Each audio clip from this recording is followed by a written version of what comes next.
G'day guys, welcome back. We are finally here. It's taken a little bit longer than expected, but the Blood and Steel Witchhunter build has been updated to 0.4. If you enjoy this video and it's helpful to you, please leave a like and subscribe. Let's get into it. We have changed our single target quite substantially. The last iteration we were using spears. This time around we are just simply using crossbows. The reason for this is because we are utilizing Riven once more, but a lot more effectively. We are utilizing some nice fragmentation round tech to allow us to send out so many rounds at a very short time. Let's check out the passive skill tree first, then we'll move on to other things and I'll show you how it all fits together. Over on the passive skill tree, we will start with the Ascendency first. This has gotten a buff this league with the Ceremonial Abulation. Sorcery Ward Barrier can also take physical and chaos damage from hits.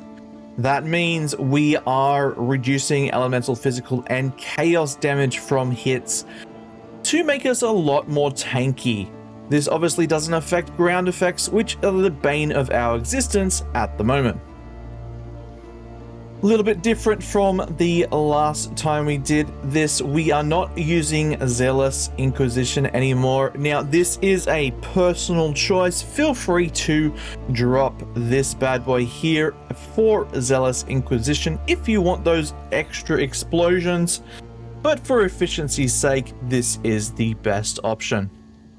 Over here, we of course have Culling Strike and Decimating Strike. The reason the Witchhunter is so powerful is because of these skills here, so make sure you pick those up. Now let's have a look at the rest. We are, of course, sticking with projectile damage. We go really hard in the projectile damage side of things, but we also utilize both the weapon set's 24 passives. We are going to grab the backup plan as well as curved weapon. Now for weapon set 1, we are going to go all in on attack speed. So we grab the attack speed circle here, the attack speed circle here, and then moving on down the tree, we also go and grab the action speed. Skill speed section over here with acceleration and Falcon Dive. Falcon Dive is very important because 1% increased attack speed per 400 accuracy rating. That allows us to get a lot more attack speed out due to the fact that we don't have that many attack speed nodes around our area of the tree, but we do have some access to gain accuracy through our gear. So it's a great supplement to making sure that we can attack as absolutely fast as possible with our fragmentation rounds. We also go ahead and grab this node here and these two nodes here for weapon set 1, just increasing our attack speed and allowing us to cull while we have an immobilization, which will happen every now and then, but we don't really go deep into immobilization this time around. As we move down this tree, we are going to be grabbing a few of the bleed nodes. Of course, this is a bleed build.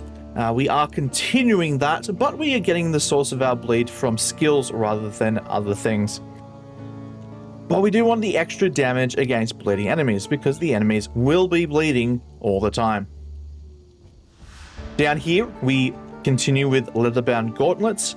We remove the general bindings from a last iteration just because we want those extra skill points in damage. Over here, we want to grab the hidden barb for the increased physical damage and the swift flight for the increased physical damage as well. We are also utilizing projectile acceleration support, which allows the projectile speed modifiers to also count towards damage. This will come in handy because we're grabbing a lot of projectile speed modifiers there. We are going to be grabbing a Goring for its increased physical damage as well as Life Leech. We utilize Life Leech for sustain in this build now, so that is very helpful. Over here on Weapon Swap 2, we are focusing on grabbing a lot of the armor break nodes and the increased effectiveness of that broken armor. We also get increased damage against enemies with broken armor, which is very important for our rapid fire armor piercing rounds. This is mainly for clearing. We grab increased attack speed over here in this circle with the basic tree, no weapon swaps here, and the chance to blind, of course increasing the effectiveness of our clear. Moving on back up here, weapon set 2 is going into, as well, more armor break. I think you might be building a picture now here. Weapon swap 2 is our primary, where we map and we send out breaks and we exploit things. Weapon swap 1 is just for fragmentation rounds, where we just burst enemies down using the Riven tech, which we will get into. I'm going to move around the tree a little bit so you guys can see, so you can copy if you want, but this tree is available in the written guide, which will be in the description and the comment section. Over here we have Spray and Pray. This is another new addition to the build. This is 50% increased attack damage while moving, which is absolutely incredible. This is utilized quite a lot. I think I've mentioned everything that's important. Of course, we have a few other weapon swap things to increase the overall physical damage. The idea is to make sure our high velocity round does as much damage as possible. That way we can utilize the Riven tech. Riven tech is 5% of the hit that applied it. So the higher damage we have with high velocity rounds, the more Riven damage we get. Over on the jewels, you're going to want to get the ones with 15% increased global physical damage. If you can get one with inflict bleeding or attack speed, feel free to do so. We actually have 3 slots now with this version. And of course, we are going with Heart of the Well. With Heart of the Well, you want the 25% increased Culling strike threshold. That is something I forgot to mention. We, of course, are continuing our Culling strike with Cull the Hordes and Bounty Hunter. These will, of course, increase our Cull threshold, which means things die instantly at a lot higher health percentages. I believe normal mobs die around 70% of their maximum HP just instantly, which is absolutely amazing. Moving on to the gear next, we have in our primary slot the Rampart Raptor. This is allowing us to actually make this work. If this unique did not exist, we would not be able to do this. This unique is very cheap, very easy to acquire, and even with the 3 slots, it's very cheap. I think I only paid like 10 exalts for this with the 3 sockets. And in the sockets, you are of course going to want to slot the Soul Core that increases attack speed. We don't care about damage with this, we just want as many bullets flying as humanly possible to trigger the Riven. We have the 3 sockets with 5% increased attack speed. That is incredibly fast. As you can see here, so goddamn fast. Of course, we have our staple of any Witchhunter build that we are using. That is, of course, the Mirix Uxor. I'm never going to pronounce this correctly. 100% increased Culling strike threshold on top of the other Culling strike threshold we get from our tree, making things die incredibly quickly, a must-have for the build. A new addition is the Rislatha Coil. This bad boy here will allow us to have more maximum physical damage, but also a lot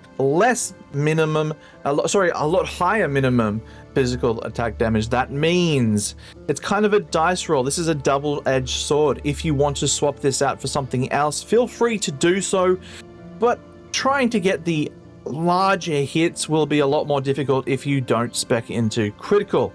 This allows us to get pretty high hits if we win the roll, and allows us to absolutely melt bosses. If we don't win the roll, we're going to have to wait until the armor break expires and try again. On the other sockets, we basically have what you want in a armor evasion. You want life, you want resistances, and as much armor evasion as possible to scale our sorcery ward. Over on the necklace, we have Battle Fever. Battle Fever gives us additional physical damage, thus scaling our high velocity rounds, and an increased skill speed, which of course increases our attack speed.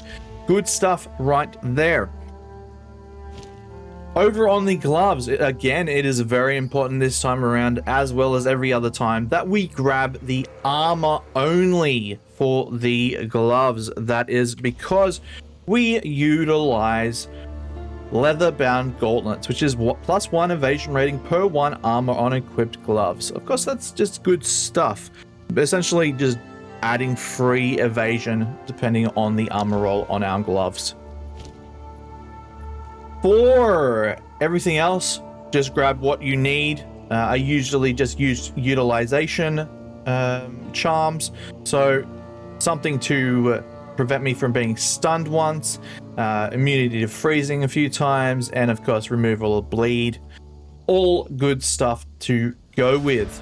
Over on our second weapon, we are going to want to get as much physical damage as possible and the +6 to levels of all projectile skills. This of course is going to increase the overall damage of our rapid fire armor piercing rounds, as well as the high velocity rounds.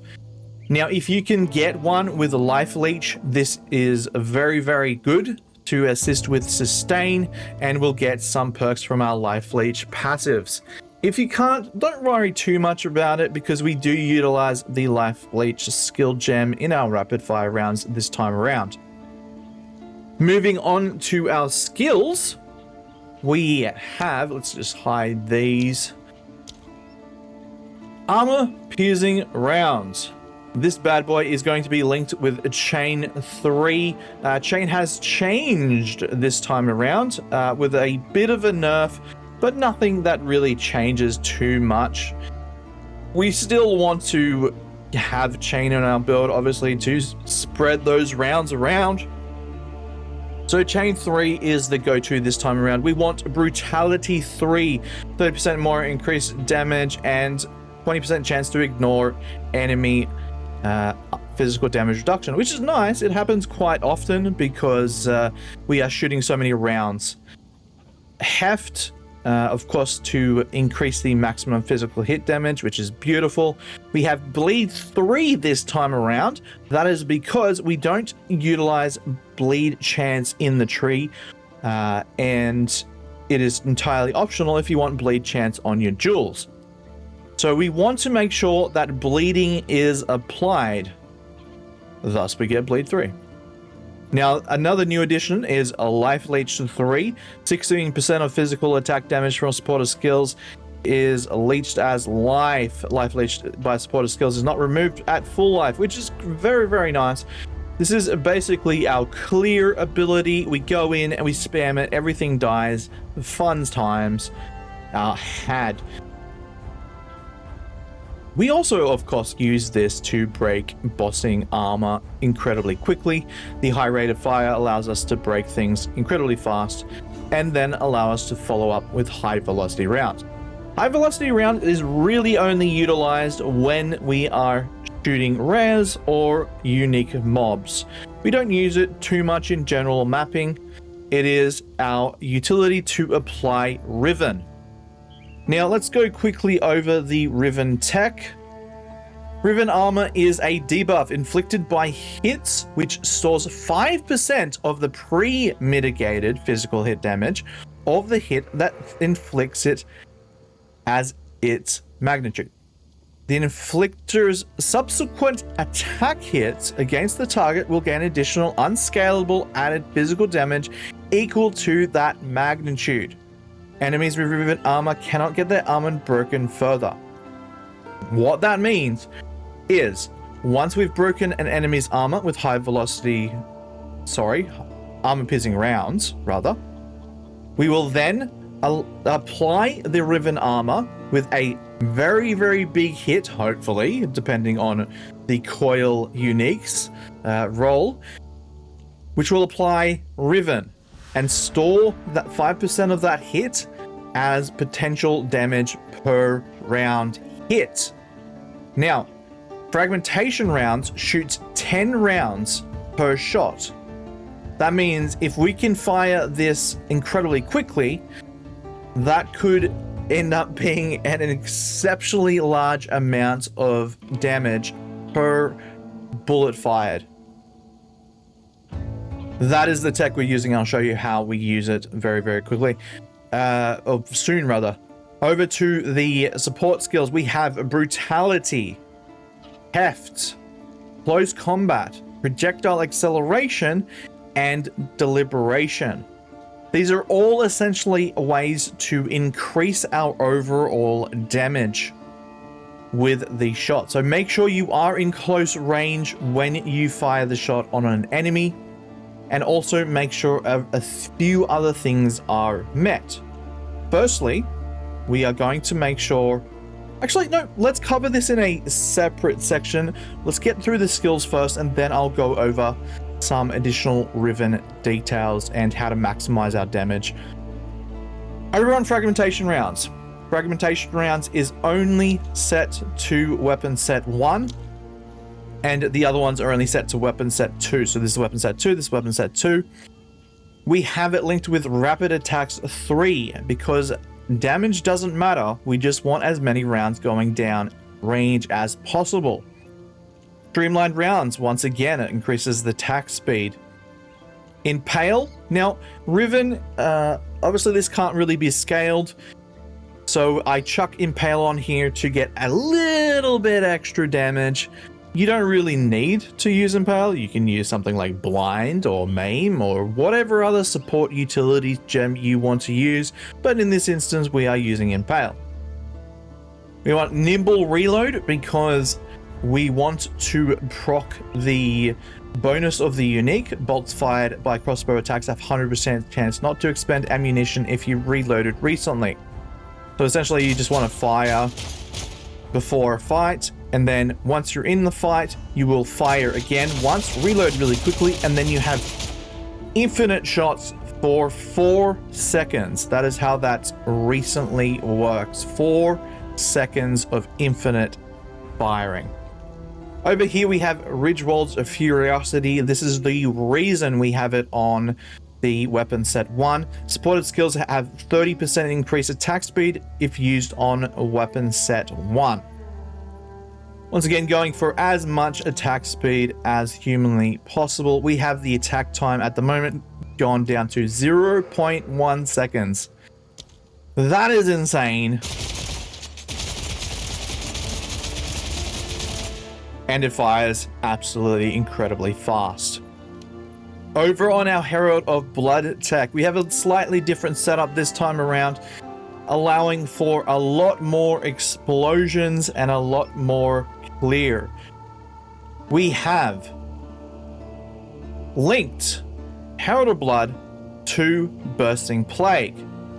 Now, the way this tech works is when Herald of Blood triggers this explosion, it then has a 60% chance to poison. And poison from supported skills also adds 100% of the damage per second to enemies as a plague, up to 20% of maximum energy's life. Then, once they die, the plague burst explodes in its own thing, triggering a 100% chance to bleed of other things around. And because if they're bleeding, that then triggers Herald of Blood. It's an infinite loop. We have an infinite loop. That is amazing. I have linked that with Deadly Poisons and Culling Strike. That means the infinite loop explosions can cull, as well as the fact that it will give us a buff. Gain 20% increased culling strike threshold for 20 seconds on culling with supported skills. That means we can buff ourselves with an additional 20% increased culling strike threshold, making things die so much quicker. Very cool tech. Very happy that we've discovered this. We utilized that a little bit last league with our Plague Knight Pathfinder. Might roll that up again this league, not too sure. We'll see. Over onto Scavenged Plating. We want precision because of our, I believe it's called Raven's Dive. Where is it? Falcon Dive. Falcon Dive allows us to get some attack speed depending on our evasion, our accuracy, and that of course will increase that, so even more attack speed while on weapons at 1. We have prolonged duration, so that the buff from Scavenged Plating lasts an extra couple of seconds. Now over on Wind Dance, we have Blind and Maim. This is essentially just a debuffer. If anything gets within range, it'll shoot out those wind gale forces, pushing enemies back and blinding and maiming them. Good stuff. Over here we have Artillery Ballista. I have that linked with Brutality, Heft, Urgent Totem 3, and Impale. This is essentially just a bossing thing. I throw it down with bosses to build up some pinning, as well as throwing a few Impales on there just to increase our damage a little bit. Now there is something I am missing, which I really should have. Where is it? No, we are looking at the wrong thing. Let me just grab it really quick. And it is Emergency Reload. We should 100% be using this. You want to be utilizing this bad boy every single time you are about to fire your high velocity round. Emergency Reload instantly reloads all of your crossbow ammunition and empowers each clip ammunition to deal more damage. This is 29% more damage. You want to make sure you pop that as soon as you are ready to fire your high velocity round. This is important because we do even more damage with our Riven when we have applied the Riven overall 5% damage. Right.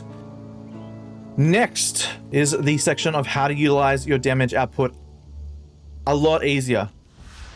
Now, as mentioned before, we do have the 50% increased damage while moving. This, of course, is a little bit more than 50% because we have these ones here. And over here on weapon slot 2, where is it? 25% increased damage from crossbows for each type of ammunition fired in the past 10 seconds. Now we need to utilize those two bonuses to maximize our damage output. Let me bring this up right now. As you can see, our overall damage at the moment for our armor piercing rounds is 42,000. Over here, if we are moving, it should go up. There it is. Now, the movement applies when you reload, so do keep that in mind. Now, I'm also going to shoot our fragmentation round. That'll also increase our overall damage.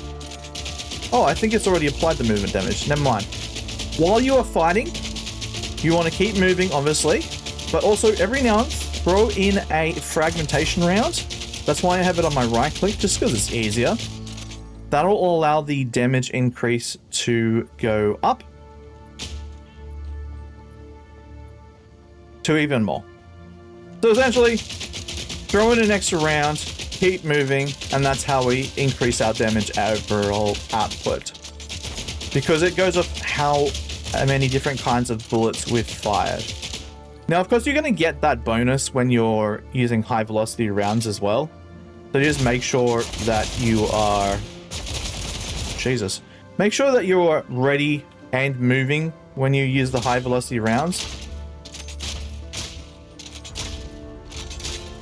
preferably when you reload. So if you need to, fire off a first round, have it reload so it applies the moving bonus and the secondary ammo bonus, and then fire. Of course, when using this. That is 23,000. Now let's have a look at this real quick. As you can see here, the main hand total damage is between 10,000 and almost 80,000. That is because of our coil unique. That is why I did say, if you don't want to have so much RNG, you can remove this, but of course you won't be hitting those higher numbers. Do keep that in mind. I think that is it. I think that covers everything. It has been a lot less rambly than usual videos, but I mean, we can't avoid rambling. It is what it is. If you have enjoyed this video, once again, please like and subscribe. Helps me out a lot. And read the guide. It's in the description field and the comment section. I think that's it. Okay, bye.